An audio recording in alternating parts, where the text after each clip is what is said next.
Hello and welcome dear aspirants. MP TET वर्ग 2 चयन परीक्षा का नोटिफिकेशन आप सभी को मिल चुका है और विज्ञान यानी साइंस विषय के अध्यापक बनने के लिए अगर आप भी ये चयन परीक्षा देने जा रहे हो तो आपको अपने विज्ञान विषय की प्रिपरेशन कैसे करनी है बच्चे।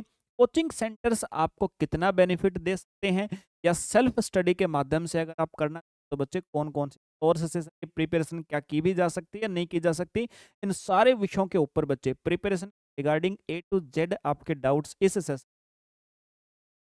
देखिए बच्चे, पहले तो आपने भी अपना सिलेबस चेक किया होगा और अगर आपने का सब्जेक्ट का आपने सिलेबस अगर चेक किया होगा तो आपको इतना क्या होगा, ये सिलेबस सामान्य तो नहीं है बच्चे। यानी जैसा नॉर्मली आप लोग टेट एग्जाम के लिए पढ़ के आए थे किसी भी कोचिंग सेंटर, तो बच्चे उस लेवल का तो डबल ज्यादा लेवल का आपका सिलेबस है इस चयन परीक्षा की।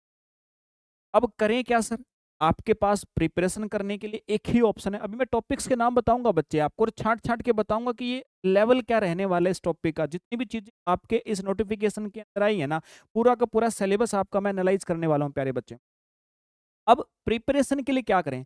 देखिए बच्चे, जो सिलेबस का लेवल मैंने देखा है, जो मुझे लग रहा है कि भाई इसका लेवल आपका ये है, तो बच्चे किसी भी ऐसे कोचिंग सेंटर को ना पकड़े जो केवल वनडे एग्जाम्स की प्रिपरेशन करवाता हो। वनडे एग्जाम्स यानी कि बच्चे आपके स्टेट सिविल सर्विस का भी प्री एग्जाम वनडे के ही जैसा होता है प्यारे बच्चे। तो अगर को नहीं पकड़ना है, नहीं तो बच्चे मैं गारंटी लेता हूं कि अभी आप जिस स्तर पे हो उसके कंपैरिजन में 10 से 15% से ज्यादा आप में ग्रोथ नहीं हो पाएगी बच्चे। और इसमें चयन परीक्षा के अंदर जितनी वैकेंसी है आपका सिलेक्शन नहीं हो पाएगा, लेकिन सिलेक्शन तो लेना है सर। के लिए क्या करना पड़ेगा बच्चे, वो सारी स्ट्रेटजी के साथ आज आप सभी देखो भाई। पहली बात तो ये आती बच्चे कि हमारे सिलेबस का जो लेवल है ना सर, वो लेवल ग्रेजुएशन के टॉपिक्स को कवर कर रहा है। मैंने देखा है बच्चे, लगभग 40% के आसपास जो टॉपिक्स उसके अंदर देखने को मिले हैं वो ग्रेजुएशन के सिलेबस से रिलेट करते हैं बच्चे। और वनडे एग्जाम की प्रिपरेशन करने आप किसी भी कोचिंग सेंटर के अंदर जाओगे बच्चे, आप उसको तो छोड़ दीजिए प्यारे बच्चे, आपको पहली बात तो स्पेशल बैच नहीं मिलेगा। और अगर बैच स्पेशली मिल भी जाता है बच्चे, 100 में से, सबका तो नहीं कहता बच्चे, 100 में से 2 कोचिंग सेंटर जिसके अंदर स्पेशल बैच भी होगा। और वहां पर हो सकता है कि आपको ग्रेजुएशन का पूरा लेवल तो नहीं बच्चे जो टॉपिक्स आपको दे रखे हैं, लेकिन 40-50% कवर करवा भी दे पाए। तो पहले सतर्क रहना बच्चे, आपने भागदौड़ करके एकदम से कुछ ज्वाइन नहीं करना। पहले आप ये पूरा का पूरा सेशन को एनालाइज करेंगे, उसके बाद फिर मैं बताऊंगा बच्चे क्या आपके लिए।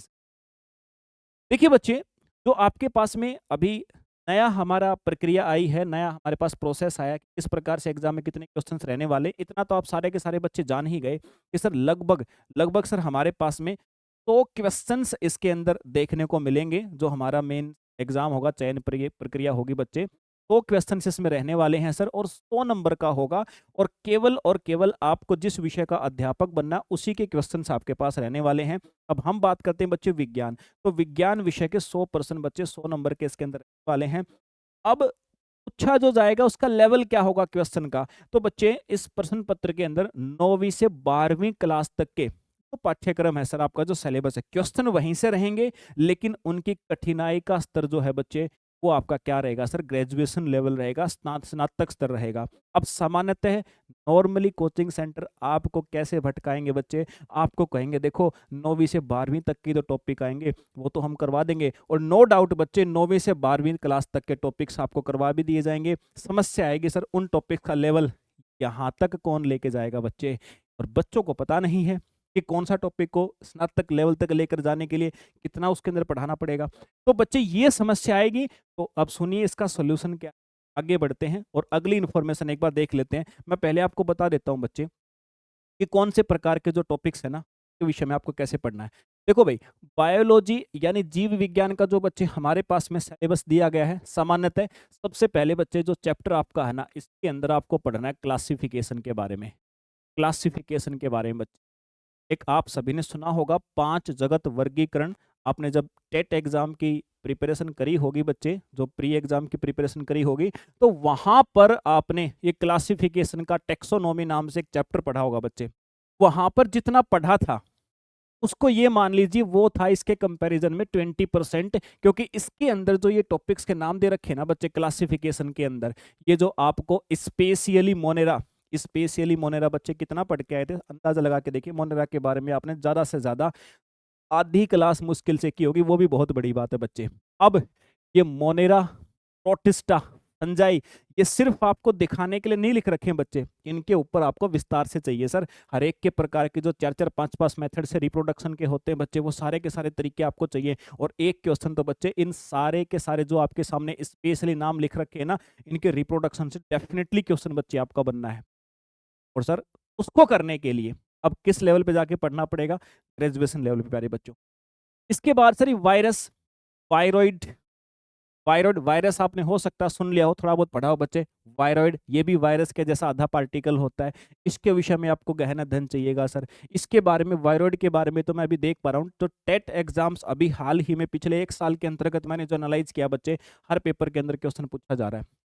फिर बच्चे प्लांट का क्लासिफिकेशन अलग से लिख दिया, और प्लांट के क्लासिफिकेशन के अंदर आपको एंजियोस्पर्म और जिम्नोस्पर्म को भी बच्चे गहराई से पढ़ना है, गहराई से पढ़ना है। अभी आप अगर टेट एग्जाम की प्रिपरेशन करी होगी तो बच्चे वहां पर आपने लगभग अभी जो आपने पढ़ना है उसका 30 से 40% आप लोग पढ़ के आए होंगे। फिर यूनिट 2 के अंदर बच्चे ये आ जाओ, मॉर्फोलॉजी का मतलब है जो आपका प्लांट है उसके अलग अलग हिस्सों के बारे में आप लोगों को पढ़ना पड़ेगा बच्चे। और हिस्सों के बारे में जब पढ़ोगे तो उसके अंदर आपको फ्लावर, फ्रूट, शीड, लीफ, इनफ्लोरेस्केंस, ये सारी चीजें बच्चे आपको अलग अलग से पढ़नी पड़ेंगे। यहाँ आती है बच्चे बात, ये आती है बात जहां पर आप फंसने वाले हो। फंसने का मतलब ये है बच्चे, जहां पर आपको स्पेशल अटेंशन की आवश्यकता पड़ेगी, क्योंकि इन चीजों के बारे में जो डिस्क्रिप्शन आपको पढ़नी है ना बच्चे, इन फैमिलीज के बारे में, वो आपको ग्रेजुएशन लेवल पे जाके पढ़नी पड़ेगी। फिर इसके बाद सर ये जो मोनो, ये आपका मोनोकोटिलेडन्स, डाइकोटिलेडन्स रूट है, ये हो जाएगा सर, ये 12th क्लास तक की बात बन जाएगी आप सभी के सामने। ये जो तीनों चीजें दे रखी है ना, ये 12th लेवल पे आपका काम चल जाएगा। फिर बच्चे आपके पास में यूनिट 3 जो दे रखी है उसके अंदर फोटोसिंथेसिस इन हायर प्लांट्स, तो उनके बारे में आप पढ़ोगे, ये भी हो जाएगा सर आपका। ये तो बहुत आसानी से हो जाएगा, इसके अंदर कोई दिक्कत नहीं आएगी बच्चे आपको। लेकिन फिर आपका समस्या आएगी सर आपको यहाँ पर, ये जो टीसीए साइकिल और इलेक्शन ट्रांसपोर्ट सिस्टम, यहाँ पर बच्चे आपको समस्या आने वाली, क्योंकि ये चीजें आप पढ़ोगे। अगर आप सेल्फ स्टडी के माध्यम से पढ़ने की कोशिश करोगे तो सर ये चीजें आपके पास में बिल्कुल भी सर सेल्फ स्टडी से आप नहीं कर पाओगे। आप यूट्यूब पे सारा लोगे बच्चे, वहां से भी नहीं हो पाए। और इवनली आप, मैं तो कहता हूँ कॉपी में लिख के लेके जाना बच्चे। और जब भी कहीं किसी कोचिंग सेंटर में इंक्वायरी के लिए जाओ तो वहां पर लिख के लेके जाना कि सर क्या ये सारे टॉपिक हो जाएंगे ना नंबर वाइज, और फिर मुझे बताना बच्चे कि क्या कुछ किस लेवल का हुआ आप। तो अब कहोगे सर आप सिर्फ हमें समस्या ही बता रहे हो, सर सॉल्यूशन क्या? सॉल्यूशन बताऊंगा बच्चे, लेकिन मैं एक बार आपको एनालाइज करवा दूं। कभी ऐसा ना हो कि आपने मोटे मोटे तौर पे सिलेबस देख लिया हो कि सर हाँ ये टेक्सोनॉमी हमने पढ़ा था, ये प्लांट के बारे में पढ़ रखा है, ये फोटोसिंथेसिस भी पढ़ रखा है, ये ट्रांसपोर्ट सिस्टम जाइलम फ्लोएम हमने पढ़ रखा है। बच्चे वैसे नहीं सर, आपने पढ़ा तो ये भी होगा रेस्पिरेटरी क्योसेंट, लेकिन बच्चे रेस्पिरेटरी क्योसेंट अगर किसी अननोन मॉलिक्यूल का आ जाता तो कैसे निकालोगे? बिल्कुल नहीं पढ़ा मिलेगा सर आपने। उसके बाद बच्चे और कौन से टॉपिक सर हमसे रिलेटेड दे रखे हैं इसने? फिर एनिमल किंगडम अलग से दे रखा है। मतलब एक टेक्सोनॉमी का चैप्टर आप एमपी टेट के प्री एग्जाम के लिए जितना करके आए थे ना, उसी टेक्सोनॉमी को आप देख के देखिए। देखिए ये टेक्सोनॉमी, ये टेक्सोनॉमी, ये टेक्सोनॉमी बच्चे, ये भी टेक्सोनॉमी के ऊपर, वो सारी के सारी चीजें बच्चे आपको टेक्सोनॉमी से जोड़ करके दे रखे हैं। मतलब चैप्टर तो बाकी के भी हैं इनके अंदर, कि भी देखो डिजीज के बारे में बता रखा है, डाइजेस्टिव सिस्टम के बारे में, रेस्पिरेटरी सिस्टम के बारे में, लेकिन बच्चे हर चीज को क्लासिफिकेशन के साथ जोड़ के पढ़ना आप। यानी अलग अलग ऑर्गेनिजम्स के अंदर डाइजेस्टिव सिस्टम की क्या विशेषताएं हैं। तो बच्चे डाइजेस्टिव सिस्टम ना समझ के या फिर इसको क्लासिफिकेशन ना समझ के आपको समग्र रूप से अध्ययन करना पड़ेगा इन सारे के सारे चैप्टर। और वो बच्चे वनडे एग्जाम्स में अगर आप प्रिपरेशन करने फिर से जाओगे बच्चे, आप उसी क्लास में बैठोगे जहाँ पे वनडे एग्जाम्स की तैयारी चलती है प्यारे बच्चे, नहीं हो पाएगा सर। होगा लेकिन सर मैं कहता हूँ होगा, उसके विषय में अभी मैं आपको सॉल्यूशन बताऊंगा। फिर यूनिट 5 जो आपको दे रखी है बच्चे, यूनिट 5 के अंदर आपको लोकोमोशन एंड मूवमेंट, मतलब आपका जो कंकाल तंत्र है, जो आपकी मसल्स हैं बच्चे, जॉइंट्स हैं, उन सब के बारे में पढ़ना है। और आपके नर्वस सिस्टम यानी तंत्रिका तंत्र के विषय में प्यारे बच्चों आपको पढ़ना है। ओके सर, साथ में ग्लैंड्स के विषय में पढ़ना है। ये यूनिट 5 वाला जो सिस्टम है ये बहुत आसानी से इसको कोई भी करवा सकता है आपको। यूनिट 5 वाले में बहुत ज़्यादा समस्या वाली बात नहीं है बच्चे, ये आपका हो जाएगा। यूनिट 6 के अंदर जो आपको चैप्टर्स दे रखे हैं सर, ये रिप्रोडक्शन सिस्टम का, ये भी हो जाएगा बच्चे, इसके अंदर कोई प्रॉब्लम नहीं आनी सर। ये बिल्कुल आपका 12th लेवल पे भी कर लोगे ना तो अब इसका काम चल जाएगा। Okay sir. फिर आते हैं sir unit number 7। Unit number 7 बच्चे, यहाँ पर आ जाओ भाई। मैं ये कहता हूँ, ये जो आपके पास यूनिट नंबर 7 है, इस यूनिट में से तुम्हारे पेपर के अंदर अगर 30% क्वेश्चन नहीं मिले तो मुझे बोल देना बच्चे। अगर तुम्हें बायोलॉजी का जितना सेक्शन होगा ना 100 क्वेश्चन में से, अगर तुम्हें उसमें से 30% क्वेश्चन बच्चे यहाँ से नहीं मिले तो मुझे कह देना सर आपने गलत कहा था। और बच्चे यही तो चीज है, इसको बच्चे आपने ट्वेल्थ और ग्रेजुएशन प्यारे बच्चों, इन दोनों ही लेवल को मिक्स करके पढ़ना पड़ेगा सर। आप किसी भी ऑर्गेन को अगर सिर्फ एक ही एग्जाम समझ के पढ़ोगे, एक ही लेवल पे पढ़ोगे सर, ये कभी भी पूरा नहीं हो पाएगा आपका। इवनली टिश्यू, एनिमल टिश्यू के बारे में आपने एक क्लास पढ़ के आए होंगे। अब इसी एनिमल टिश्यू के ऊपर प्यारे बच्चों मैं आपको कह रहा हूँ, कम से कम सर आपने 3 क्लास पढ़नी पड़ेगी, तब जाकर के टिश्यू आपका एनिमल वाला कवर हो पाए। तो ये है सर सबसे मेन हिस्सा, और जिसके ऊपर आपने भी फोकस करना है सर शुरू से लेकर लास्ट तक। जब तक प्रिपरेशन आपकी चलेगी सर, इसका रिवीजन आपका रुकना नहीं किसी भी हालत में।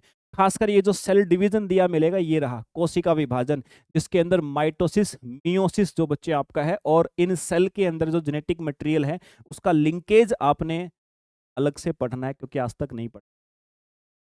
फिर बच्चे ये जो यूनिट 8 है, ये इस सेल से ही जुड़ी हुई है सर, इससे अलग नहीं है। यूनिट 7 के जब टॉपिक्स के बारे में आप पढ़ोगे तो उसी के अंदर प्यारे बच्चों आपको यूनिट 8 वाला भी पढ़ना पड़ेगा सर। समझ में आई बच्चे? फिर यूनिट 9 और यूनिट 10 की अगर मैं बात करता हूँ, ये बहुत आसान है बच्चे। ये मान लीजिए आप, ये यूनिट 9 जो है ये सबसे आसान है। इसके लिए आप दुनिया में आंख बंद करके किसी भी अध्यापक को चूज कर लो सर, आपको करवा दिया जाएगा, इसमें दिक्कत नहीं मिलेगी आपको। लेकिन क्वेश्चन भी बच्चे इससे दो तीन तो क्वेश्चन बनेंगे, जहाँ तक मेरा अनुमान 2-3 क्वेश्चन इससे। फिर बात आ गई सर यूनिट 10, यहाँ आ जाओ। अब ये सर है ना, आप ये मान लीजिए कि फिर से आप बिल्कुल फ्रेश बैठोगे, फ्रेश माइंड से बैठोगे इसको पढ़ने के लिए। यूनिट 10 अगर आपको पढ़नी है ना प्यारे बच्चे, तो आप ये समझ के पढ़ना कि आज तक तुमने इसके बारे में पहले कुछ नहीं पढ़ा होगा। सारे के सारे वो टॉपिक मिलने वाले हैं कि तुमने इसके बारे में कुछ नहीं पढ़ा होगा बच्चे पहले। सब एक प्रकार से नए टॉपिक्स आप पढ़ोगे। अब कहोगे सर आप डरा रहे हो कि हमें सिलेबस बता रहे हो, मैं सॉल्यूशन भी तो बताऊंगा, लेकिन मेरा कर्तव्य बनता है कि सबसे पहले मैं आप सभी को अवेयर करवा दूं वहां लुटने से, जहां तुम भागने की सोच रहे हो। जैसे ही नोटिफिकेशन आता है ना, तो अब आसपास में एक तो टीचिंग वाली एकेडमी ही बहुत कम होती है जो प्रिपरेशन करवाती हैं, देखो उन्हीं में से बच्चा इंक्वायरी दिमाग में भड़क होती है कि नोटिफिकेशन आगा कल से तैयारी शुरू करनी है, भाग करके फंस जाता है सर। फिर अगले साल का इंतजार करता है, अरे अब की बात तो नहीं हो पाई। नहीं होने दूंगा बच्चे, लेकिन आप पेशेंस के साथ है, मुझे सुनना पड़ेगा। आप ये जो 15-20 मिनट का सेशन मेरा है, पेशेंस के साथ सुनना पड़ेगा आप। तो सर ये तो बात हुई हमारे पास में बायो की। तो बायोलॉजी के अंदर अगर मैं आपको कंक्लूजन के तौर पे कहूँ, तो मेरा कंक्लूजन ये कहता है बच्चे, अप्रोक्सीमेटली सर 40% जो तुम्हारा सेगमेंट है वो ग्रेजुएशन लेवल का टॉपिक रहने वाले हैं, ग्रेजुएशन लेवल के रहने वाले हैं सर। और समथिंग समथिंग 30 से 40% जो टॉपिक्स हैं प्यारे बच्चों, वो आपके 12th लेवल पे रहने वाले हैं। और बाकी बाकी का बच्चे आपका जो 20 से 30% बच गया, तो एनवायरनमेंट वगैरह से रिलेटेड चैप्टर हैं और कुछ और जानकारियां हैं, वो आप 10th लेवल पे जो अब तक पढ़ के आए हो ना, किसी न किसी कोचिंग सेंटर में आपने प्री एग्जाम की प्रिपरेशन की होगी, तो उससे काम आपका चल जाएगा सर। यानी 30% के लिए आप तैयार हो, मैं तो कहता हूँ मैक्सिमम तुम 40% के लिए तैयार हो, बाकी के 60 के लिए अभी आपको तैयार होना है। और 2 महीने बहुत हैं सर, मैं कहता हूँ 2 महीने बहुत हैं, अगर रूप से। ठीक है सर। फिजिक्स के अंदर यहाँ पर आप थोड़े से निश्चिंत हो सकते हो, थोड़े से फिजिक्स में थोड़े से निश्चिंत हो जाओ बच्चे। ये जो यूनिट 11 आपके सिलेबस की है ना, इस यूनिट में से 50% चीज़ें आपको काम आने वाली हैं जो आपने प्री एग्जाम के अंदर टेट में पढ़ी थी। अभी आप एमपी टेट प्री की तैयारी करके आए थे ना बच्चे, 50% चीज़ें आपको वही काम आने वाली हैं। 50% आपको लेवल बढ़ाना पड़ेगा, काम हो जाएगा सर। ये properties of matter, properties of matter के अंदर बच्चे मैं आपको कहता हूँ कि 70% आपने जो पढ़ा है ना उससे काम चल जाएगा सर। इसके अंदर आपको 30% ही और चीज़ें ऐड करनी पड़ेगी, ज़्यादा नहीं सर। फिर मैं कहता हूँ बच्चे आपको मैग्नेटिज्म एंड इलेक्ट्रिसिटी, देखो भाई यहाँ आपको करना पड़ेगा काम। यहाँ पर जो टॉपिक्स दे रखे हैं ना इसने, उन टॉपिक के अंदर आपको बच्चे आप जो पहले पढ़ के आए हो वो 40% काम आएगा। एमपी टेट प्री के लिए 60% आपको डाटा यहाँ पर बढ़ाना पड़ेगा। ऑप्टिक्स के अंदर बच्चे ऑप्टिक्स के अंदर 30% बढ़ाना है, 70% आपकी वो चीज़ें काम आएंगी जो आप पहले पढ़ के आए। और फिर आती है सर बात ड्यूअल नेचर ऑफ मैटर, पदार्थ की दोहरी प्रकृति। ये पदार्थ की दोहरी प्रकृति है ना बच्चे, इसको अगर आप पढ़ोगे ना, इसको अगर आप पढ़ने के लिए बैठोगे तो लगभग सभी बच्चों के लिए है ना, इसमें अधिकतर चीज़ें नई होंगी, क्योंकि पहले आपने सिर्फ नाम सुना होगा बहुत सारी चीज़ों का, यहाँ पर आप पहली बार उनको पढ़ोगे। ये तो पूरा ही चैप्टर आप नया मानो। एनर्जी बैंड इन कंडक्टर्स या एनर्जी बैंड्स, आप जाके देखो एक बार वनडे एग्जाम्स में। हाँ, ये एनर्जी बैंड्स ही आपका 2 घंटे का टॉपिक, कैसे कर लोगे? तो गलत निर्णय नहीं लेने दूंगा बच्चे, लेकिन सुनना पड़ेगा आप। Okay sir. इसके बाद बच्चे फिर केमिस्ट्री। केमिस्ट्री के अंदर भाई देखो, ज़्यादा तो मैं एनालाइज नहीं करूंगा, जो आपके पास में 16 से लेकर के 20 तक के जो यूनिट्स में सिलेबस दिया गया है बच्चे आप सभी को, तो इसके अंदर आप ये मान सकते हैं कि सर स्टेट्स ऑफ मैटर और केमिकल काइनेटिक की अगर हम बात करें तो यहाँ पर सर 50-50 का मामला रहने वाला है। यानी जो अभी तक आप लोगों ने अगर पढ़ा है एमपीटेट प्री के लिए तो 50% बातें काम आएंगी, लेकिन 50% जो बातें आपने जो पढ़ी उसके अलावा पढ़ोगे ना बच्चे, वो बिल्कुल हटके होने वाली है, बिल्कुल हटके होने वाली है, बिल्कुल हटके होने वाली। मेहनत लगेगी जितना आपके बायोलॉजी के अंदर 10 यूनिट पे मेहनत लगेगी ना, बायोलॉजी की 2 यूनिट के बराबर आपकी इस आधे चैप्टर में मेहनत लग जाएगी आपकी, अच्छे से करोगे। यूनिट 17 की बात करें बच्चे, इस पे आपको दिक्कत नहीं है। इसके अंदर मैं ऐसा कह सकता हूँ 60% तो वही बातें आपके काम आएंगी बच्चे, और 40% आपको क्या करना है, जो बात आप पढ़ के आए हो उन्हीं को थोड़ा सा लेवल बढ़ाना पड़ेगा, हो जाएगा काम इस। फिर बच्चे unit 18 solutions and equilibrium sir, है ना, ये आप सभी के लिए नई बात रहने वाली है। एमपी टेट प्री एग्जाम के अंदर बिल्कुल नहीं पढ़ा मिलेगा इसके विषय में। क्या होगा, एक आधी बात सुन ली होगी, अगर आप गहराई से पढ़ोगे तो दोबारा पूरा पढ़ना पड़ेगा, नया आपके पास होगा। ऑर्गेनिक केमिस्ट्री की अगर हम बात करें बच्चे, ये तो मुझ पे छोड़ दो, इसको मैं अपने आप संभाल लूंगा, तो आवश्यकता नहीं है। और फिर एनवायरमेंट केमिस्ट्री की अगर हम बात करें, इसके अंदर आपने पढ़ा नहीं है, लगभग 100 के 100% चीज़ें आपको दोबारा नहीं पढ़नी पड़ेंगी, लेकिन सर इसमें याद करने की चीज़ें हैं, इसमें रटने की हैं। आप रट लोगे, उसमें से अगर 50% भी पेपर में आपको याद हो गया तो आपका काम प्यारे बच्चों बहुत आसानी से चल जाएगा। तो ये था बच्चे आपका केमिस्ट्री का। तो मैंने एक एनालाइज किया प्यारे बच्चों आपको, ओवरऑल आपका एग्जाम किस लेवल पे रहने वाला है। अगर मैं चीज़ों को सबको कंपेयर करूं आपस में, तो फिजिक्स के अंदर जो मैंने देखा है बच्चे, आपका मामला 50-50 का रहने वाला है।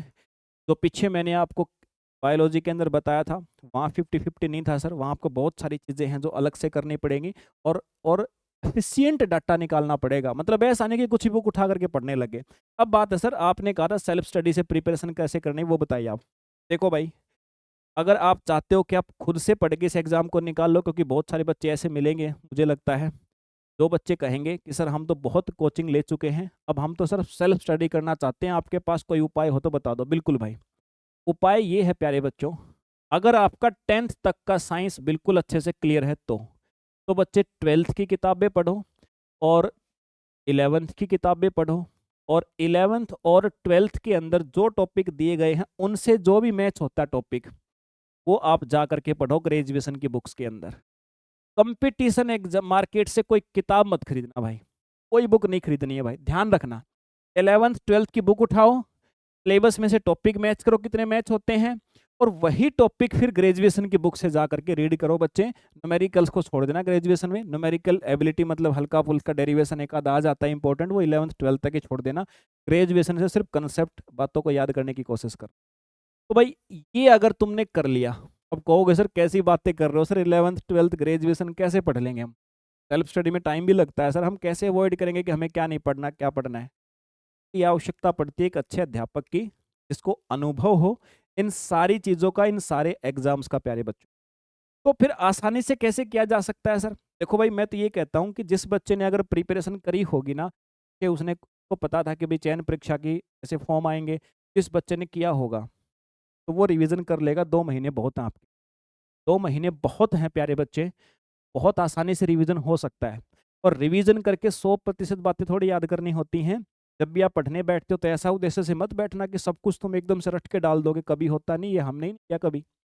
आप केवल अपने कंसंट्रेशन से पढ़ें, और जितना मैंने कहा 11th 12th और ग्रेजुएशन की जो बुक्स आप पढ़ोगे बच्चे, सिलेक्टेड टॉपिक्स, आप 11th-12th में जो टॉपिक हैं वही ग्रेजुएशन में जा करके पढ़ोगे, तो ग्रेजुएशन की बुक्स का मुश्किल से आपको 40 से 50% ही पढ़ना होगा, पूरी नहीं पढ़नी है आप।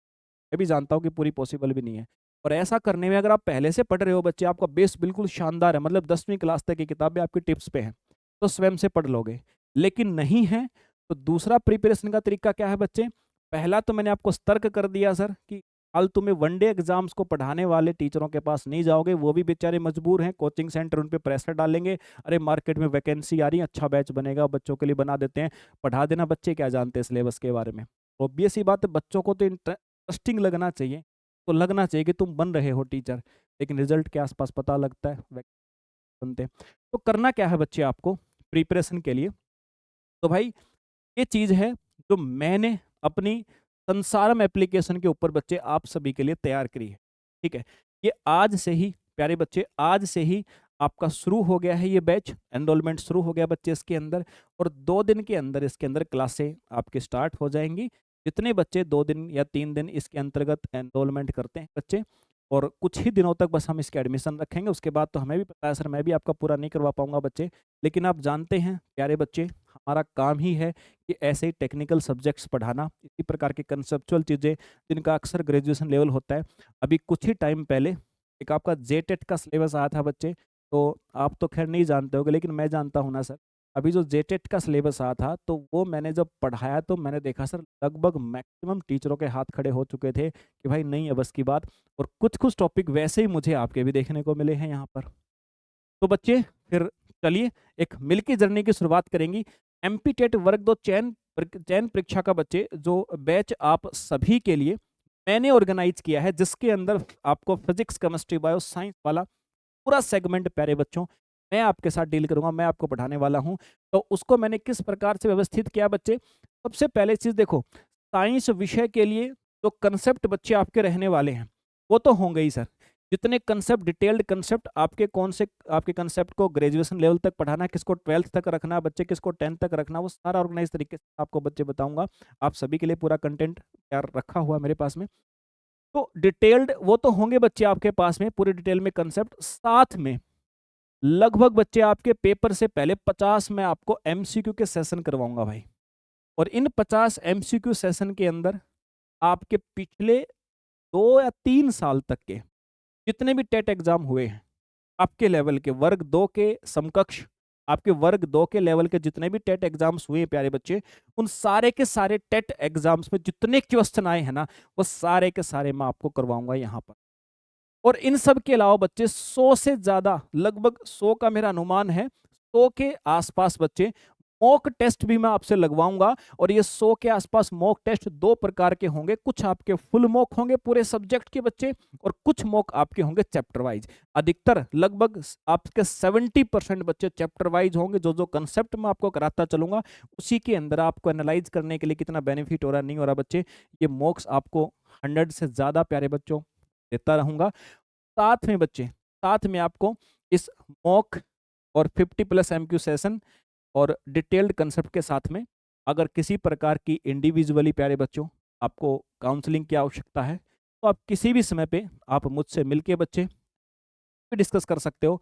आप ही के पास में शहर के अंदर, आप ही के इंदौर शहर के अंदर अभी मैं हूँ, और यहीं से आपकी सारी की सारी क्लास ऑनलाइन बच्चे इस संसारम एप्लीकेशन के ऊपर आप सभी के पास प्यारे बच्चे मिलने वाली हैं। ये सारी की सारी चीज़ें वहीं पर मिलने वाली हैं, यानी 2 महीने के अंदर ऑन एन एवरेज आप ऐसा मान सकते हो आपको बच्चे डेली लगभग 2 मॉक्स मिलने वाले हैं प्रैक्टिस के लिए।